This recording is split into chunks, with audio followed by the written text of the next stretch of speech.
Hai, Assalamualaikum teman-teman semua. Apa khabar? Semoga semuanya dalam keadaan sihat dan baik-baik saja.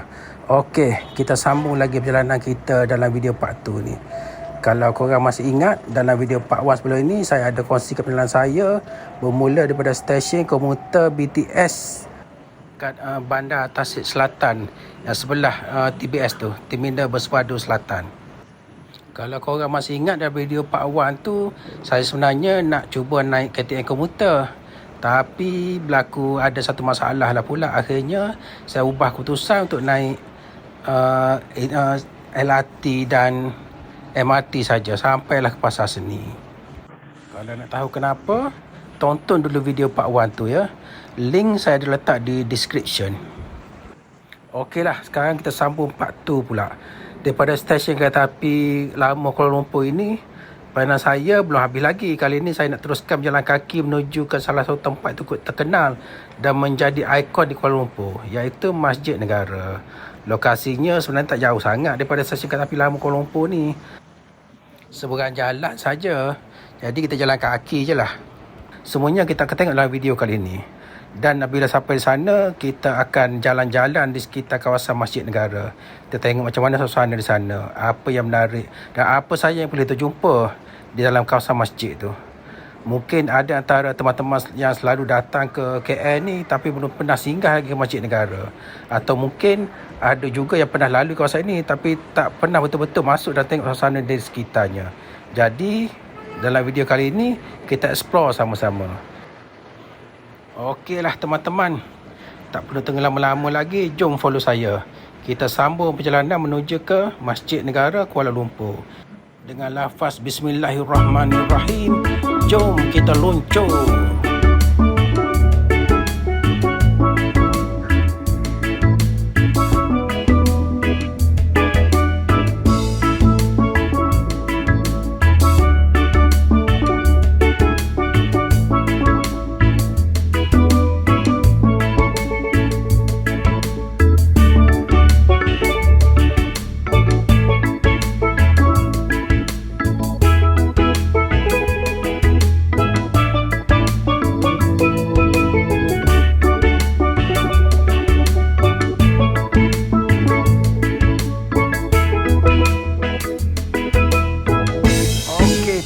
Semua sedikit fakta mengenai Masjid Negara ni.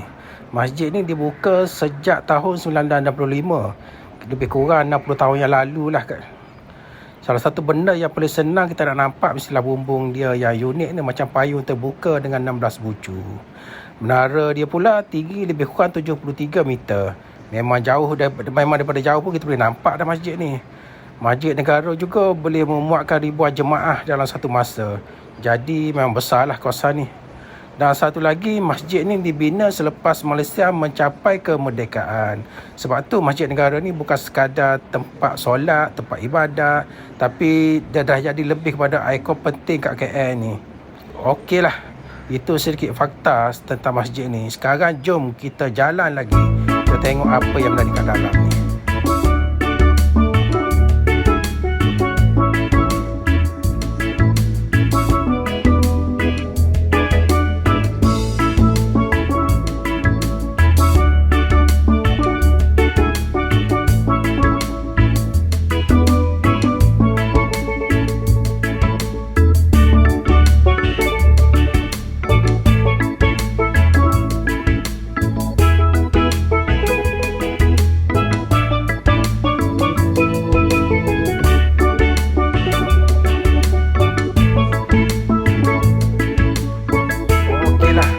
Sekarang kita berada di kawasan solat bahagian luar Dewan Solat Utama Masjid Negara.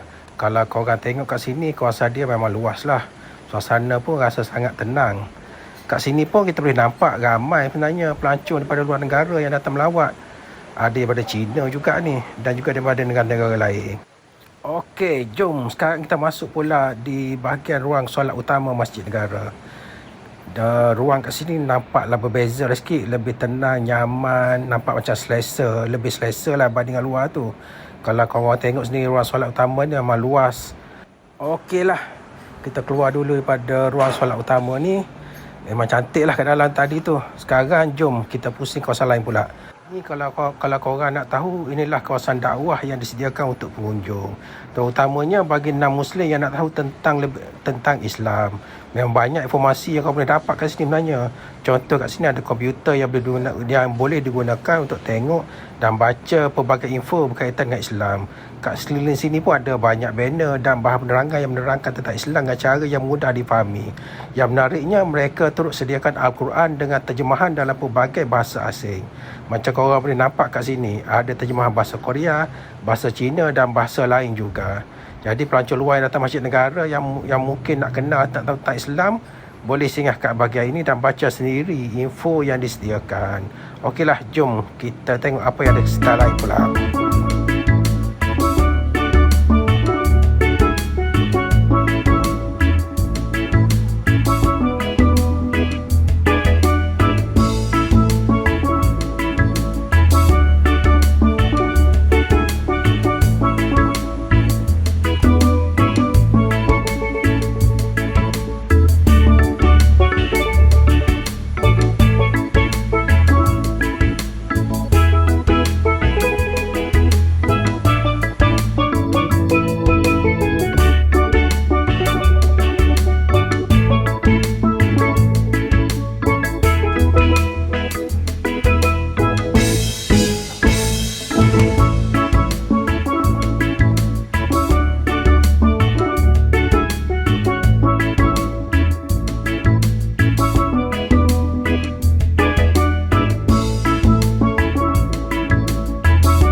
Okey, sekarang kita bergerak pula ke satu kawasan tempat yang sangat menarik di Masjid Negara, iaitu Makam Pahlawan.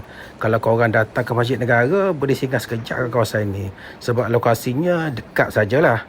Makam Pahlawan ni merupakan tempat persemadian beberapa tokoh dan pemimpin negara yang banyak berjasa kepada Malaysia. Bila sampai kat sini, suasana dia memang lain sikit lah, lebih sunyi, tenang dan kawasan sekeliling pun dijaga dengan sangat baik. Kalau korang tengok dekat bentuk bahagian makan ni pun cukup unik.